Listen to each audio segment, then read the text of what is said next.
한 주의 증시 흐름 알아보는 월요일 아침 엔 라이프. 오늘도 권혁준 경제평론가 나오셨습니다. 안녕하세요. 네, 안녕하십니까. 네, 평론가님, 지난주에는 미국 연준이 이제 FOMC 회의에서 금리 인상을 발표를 했었고, 네. 그리고 나서 이제 미국뿐 아니라 우리 증시도 좀 반등을 했었는데, 네네. 이렇게 금리를 인상했음에도 주가가 오른 이유는 뭔가요? 일단은 뭐 코스피가 이제 사흘째 상승을 해서 2,700선을 이제는 돌파를 했고요. 네. 그다음에 뉴욕 증시 같은 경우에도 한 2020년 11월 이후에 주간 상승률로 본다 그러면 최고치로 오르기도 했었습니다. 말씀하신 것처럼 왜 이렇게 올랐을까라고 본다 그러면 첫 번째로는 시장의 예상치에 부합한 미국 연준의 금리 인상, 그러니까 이제 빅스텝이 아니라 0.25% 오르는 베이비 스텝으로 갔다는 거. 네. 이런 부분도 한 가지가 영향을 미쳤고요. 두 번째로는 러시아의 그 채무 불이행의 완화 부분, 한 16일에 사실 1억 한 1,000만 달러의 어떤 달러 채권에 대해서 이자 지급일이었는데 이거를 네. 또 갚아냈어요. 달러로. 네네네. 네, 루블화가 아니라. 그래서 이런 부분도 좀 긍정적인 영향을 미쳤고요. 네. 세 번째로는 이제는 미중 간의 첫 그 정상 그 통화 회담이 있었는데 사실 이게 이제 시장의 조금 기대치를 높였습니다. 실제 또 현지 시간으로 18일 날 또 미중 간의 통화를 했잖아요. 네. 그래서 이런 부분도 사실 또 증시에 영향을 미쳤고 네 번째로는 중국 선전시에 대한 일부 지역에 대해서 봉쇄가 좀 완화된 부분이 있었습니다. 이런 부분도 이제 증시에 좀 긍정적으로 영향을 미쳤습니다. 다양한 영향이 있었네요.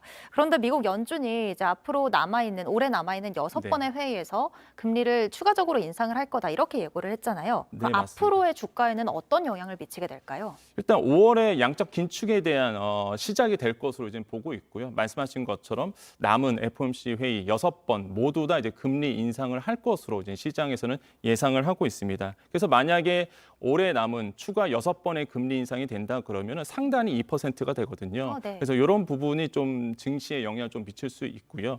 무엇보다 그 블랙아웃 기간이 끝났습니다. 그러니까 이제 블랙아웃 기간이 뭐냐면 네. 그 FOMC 회의가 있기 일주일 전부터 연준 위원들의 공개적인 발언이 이제 금지되는 기간입니다.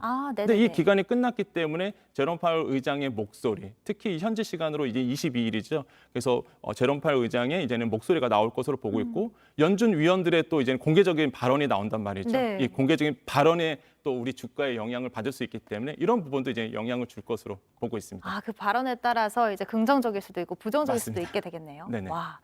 그리고 아까 리포트도 나왔었지만 이 우크라이나 전쟁 이후로 유가가 굉장히 네. 많이 올랐어요. 맞습니다. 또 지난주에는 국제 유가가 100달러 내외로 좀 하락을 했었는데 앞으로 다시 오르게 될 수도 있을까요? 네, 충분히 가능성은 있습니다. 저도 지난주에 이제 기름을 넣었는데 네. 경유인데요. 깜짝 놀랐습니다. 너무 올라갔고요. 비싸죠. 네. 네, 너무 올라서. 그래서 사실 최근 들어서 배럴당 이제 130달러가 이제 넘어선 적도 있었고요. 그러다가 이제는 한 16일에는 95달러 떨어지고 18일에는 한 103달러 다시 오르기도 하고 하지만 최고 때보다는 조금 낮아진 부분이 있는데 하지만은 지금 시장에서는 유가는 더 오를 수밖에 없다. 왜 그러냐면 네. 그 미국 국제 에너지 기구에서 보고서에 이런 얘기가 있습니다. 이제는 러시아산 원유가 하루당 한 400만 배럴이 이제는 이제 그러니까 감소가 되게 되는데 사실 이제는 공급이 더 줄어들게 되는 부분이 있어요. 그러니까 네. 원유 가격이 오르되면 수요가 떨어지잖아요. 그게 하루당 한 100만 배럴밖에 안 됩니다.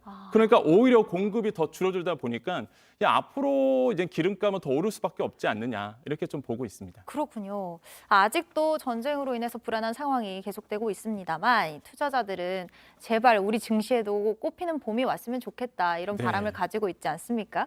과연 코스피 3,000대를 다시 회복할 수 있을 거라고 보시나요? 제가 보기에는 상당한 시간이 걸릴 것이다라고 보고 있는데 우리 주식시장이 사실 여러 이슈에 대해서 내성은 좀 생기긴 생겼는데 네. 아직까지 대외적인 환경이 이제 우호적이지 않다 보니까 그렇습니다. 그래서 첫 번째로는 우크라이나 사태의 여파가 분명히 있을 수밖에 없겠죠. 예. 그래서 뭐 아까도 말씀드렸지만은 러시아의 달러화 채권에 대한 이자 부분을 일단 1차적으로는 갚긴 갚았는데 줄줄이 지금 예고돼 있거든요. 예. 과연 러시아가 제대로 갚아낼 수 있을지 이런 디폴트 리스크에 대한 어떤 우려가 좀 부분이 남아 있고요. 두 번째로는 미국 연준의 그 양적 긴축 부분입니다. 그러니까 시장에서는 금리 인상에 대한 어떤 관심도 있지만 예. 과연 양적 긴축이 속도와 방향이 어떻게 될 것이냐 이것도 굉장히 관심을 많이 갖고 있거든요. 네네네. 그래서 과연 양적 긴축이 어느 정도 세기로 올 것인지 이 부분도 이제 영향을 미칠 수밖에 없고 세 번째로는 코로나 바이러스의 확산세입니다. 아시겠지만 선전시 그러니까 IT 기업들이 다 몰려 있는데 이게 봉쇄가 됐단 말이죠. 일부 완화가 됐지만은 다른 주요 도시로 이제는 그게 봉쇄가 된다 그러면 중국의 경제에 악영향을 미칠 수 있기 때문에 이런 부분들도 사실 영향을 주기 때문에 우리나라의 증시가 3,000포인트로 다시 갈 것인가 요거는 조금 더 기다려봐야 되겠다고 말씀을 드립니다. 그렇군요. 네네. 아무래도 여러 가지 상황을 좀 지켜보면서 좀 기대를 계속 해봐야 될 것 같습니다. 지금까지 권혁중 경제평론가였습니다. 고맙습니다. 네, 감사합니다.